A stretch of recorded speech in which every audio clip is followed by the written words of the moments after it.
پلے store پر کوئی بھی application down load نہیں ہو رہا۔ السلام علیکم۔ اگر آپ بھی پلے اسٹور پر کوئی بھی اپلیکیشن ڈاؤن لوڈ کرنا چاہتے ہیں اور وہ ڈاؤن لوڈ نہیں ہو رہا تو یہ ویڈیو آپ کے لیے ہے۔ آج کے اس ویڈیو میں آپ کو کمپلیٹ طریقہ بتاؤں گا کہ آپ اپنی موبائل میں یہ پرابلم کو کیسے حل کر سکتے ہیں۔ ویڈیو میں آگے بڑھنے سے پہلے آپ سے ایک ہی ریکویسٹ ہے کہ اس ویڈیو کو لائک اور چینل کو سبسکرائب کر لیں۔ سب سے پہلا کام آپ نے یہ کرنا ہے کہ آپ نے اپنے یوٹیوب کو اوپن کرنا ہے۔ وہ اوپن اس لیے کرنا ہے کہ آپ نے چیک کرنا ہے کہ آپ کا انٹرنیٹ چل رہا ہے یا نہیں۔ اگر آپ کا یوٹیوب اوپن ہو گیا اور ویڈیو چل رہی ہے تو اس کا مطلب یہ ہے کہ آپ کا انٹرنیٹ کام کر رہا ہے اور آپ کا انٹرنیٹ کا سپیڈ اچھا ہے۔ یہ کرنے کے بعد اب دوبارہ آپ نے پلے اسٹور پر جانا ہے اور چیک کرنا ہے کہ کوئی اپلیکیشن ڈاؤن لوڈ ہو رہا ہے کہ نہیں۔ اگر پھر بھی نہیں ہو رہا تو آپ نے پریشان بالکل بھی نہیں ہونا۔ آپ نے جانا ہے سیٹنگ پر۔ سیٹنگ پر جانے کے بعد آپ نے یہاں نیچے آنا ہے۔ نیچے آنے کے بعد یہاں پر ایک آپشن ہے ایپس، اس پر آپ نے کلک کرنا ہے۔ یہاں پر جب آپ کلک کرو گے تو آپ کے موبائل میں جتنے بھی اپلیکیشن ہوں گے وہ یہاں پر آ جائیں گے۔ آپ نے پلے اسٹور پر کلک کرنا ہے۔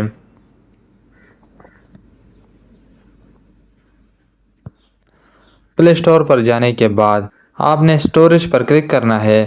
اسٹوریج پر کلک کرنے کے بعد آپ یہاں نیچے دیکھ سکتے ہیں کلیئر ڈاٹا، اس پر آپ نے کلک کرنا ہے۔ یہ کرنے کے بعد اب یہاں سے آپ کا جتنا بھی اسٹوریج جس نے لیا تھا پلے اسٹور نے وہ یہاں سے خالی ہو گیا۔ اب دوبارہ چیک کرنا ہے کہ ڈاؤن لوڈ ہو رہا ہے کہ نہیں ہو رہا۔ اگر پھر بھی ڈاؤن لوڈ نہیں ہو رہا اپلیکیشن تو آپ نے پریشان بالکل بھی نہیں ہونا۔ آپ نے اپنے موبائل میں پلے اسٹور کو اپڈیٹ کرنا ہے۔ اب آپ سوچو گے کہ کوئی ایپ اپڈیٹ کرنے کے لیے ہم جاتے ہیں پلے اسٹور میں، پلے اسٹور کو اپڈیٹ کرنے کے لیے ہم کہاں جائیں؟ تو پریشان بالکل بھی نہیں ہونا۔ آپ نے پلے اسٹور پر ہی پلے اسٹور کو اپڈیٹ کرنا ہے۔ پلے اسٹور کو آپ نے اوپن کرنا ہے۔ اوپن کرنے کے بعد آپ یہاں سب سے اوپر دیکھ سکتے ہیں پروفائل، اس پر آپ نے کلک کرنا ہے۔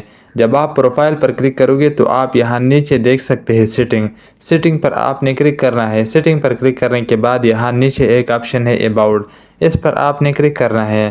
جب آپ اباؤٹ پر کلک کرو گے تو یہاں نیچے ہے پلے اسٹور اپڈیٹ، اس پر آپ نے کلک کرنا ہے اور اپنے پلے اسٹور کو یہاں سے اپڈیٹ کرنا ہے۔ یہ کرنے کے بعد اب دوبارہ آپ چیک کر لیں کہ آپ کا پرابلم حل ہو گیا تو ٹھیک ہے، نہیں ہوا تو آپ نے ایک اور کام یہ کرنا ہے کہ آپ نے یہاں پر آپ دیکھ سکتے ہیں بیٹری سرور۔ اگر آپ کے موبائل میں یہاں پر بیٹری سرور آن ہے تو آپ نے اس کو بھی آف کرنا ہے، یا آپ نے کوئی وی پی این کو اپنے موبائل میں انسٹال کیا ہے اور اس کو اوپن کیا ہے تو اس کو بھی آپ نے آف کرنا ہے۔ یہ کرنے کے بعد اگر پھر آپ کا مسئلہ حل ہو گیا تو ٹھیک ہے، نہیں ہوا تو آپ نے اپنے فائل پر آنا ہے، موبائل کے فائل پر۔ فائل پر آنے کے بعد آپ نے اپنے فائل پر سپیس چیک کرنا ہے کہ آپ کے موبائل میں کتنا سپیس ہے۔ اگر آپ کے موبائل میں سپیس بھی اویلیبل ہے اور آپ کا انٹرنیٹ بھی صحیح کام کر رہا ہے اور آپ نے پلے اسٹور اپڈیٹ کیا پھر بھی کوئی اپلیکیشن ڈاؤن لوڈ نہیں ہو رہا تو آپ اپنی موبائل کے سیٹنگ پر آؤ گے۔ سیٹنگ پر آنے کے بعد آپ نے یہاں لکھنا ہے ریسیٹ۔ ریسیٹ لکھنے کے بعد آپ یہاں نیچے دیکھ سکتے ہیں فیکٹری ریسیٹ، اس پر آپ نے کلک کرنا ہے اور اپنے موبائل کو فیکٹری ریسیٹ کرنا ہے۔ جب آپ فیکٹری ریسیٹ کرو گے اپنے موبائل کو، اس کے بعد آپ کا پرابلم حل ہو جائے گا۔ اگر آپ کا اس سے بھی پرابلم حل نہیں ہوا تو آپ نے اپنے موبائل کو ریسٹارٹ کرنا ہے۔ یہ سب کرنے کے بعد اب انشاءاللہ آپ کا مسئلہ حل ہو جائے گا۔ اگر آپ کو یہ ویڈیو پسند آئی ہے تو پلیز اس ویڈیو کو لائک اور چینل کو سبسکرائب کر لیں۔ شکریہ۔